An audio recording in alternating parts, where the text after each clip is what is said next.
I live in the city of Lancaster with my spouse and our Old English sheepdog.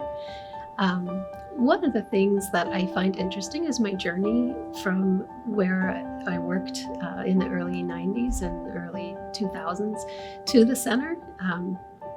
As you start your career, you don't really know or understand how all the pieces of the puzzle are going to fit together later.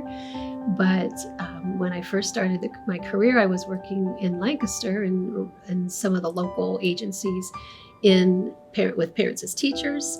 I was working with our early childhood pregnant and parenting centers, and I was also working with some of the homeless students at the school district of Lancaster. Karen is really dedicated. She is always helpful if you need it, but she also gives her staff room to lead and to grow.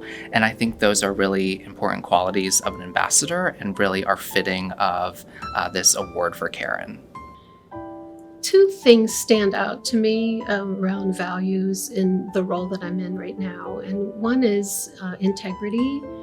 And that, for me right now, is mostly around budgets and the fiscal responsibility that I have managing all these programs. Karen truly and genuinely cares about her team. She finds where those skill strengths are, and she puts her team into the right positions to really make them successful. When I think of an ambassador, I think of someone who places an importance on relationships, and Karen works really hard to build relationships and maintain relationships. There's a level of diplomacy there, and I think she makes it look easy, but it's really not. And her level of ambassadorship has really enabled her to not only maintain the work of our team, but also grow the work of our team. It's how she builds the relationships, not only internally with staff, but with external agencies and organizations such as the Pennsylvania Department of Education. Karen is a very thoughtful and motivating leader.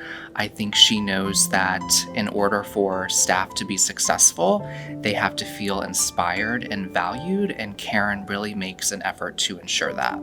Another thing that I value is supporting my staff. They're extremely important to me. I want to be the person that gives them the toolbox that they need to do their jobs well, and providing them with professional development opportunities, being able to let them know ultimately that I've got their back, and I want them all to know that I'm their biggest advocate. Congratulations, Karen. You are most deserving of the Ambassador of the Year award. We want to use this honor to continue to lift Karen up and support all the great work that she's doing within all of the youth development initiatives.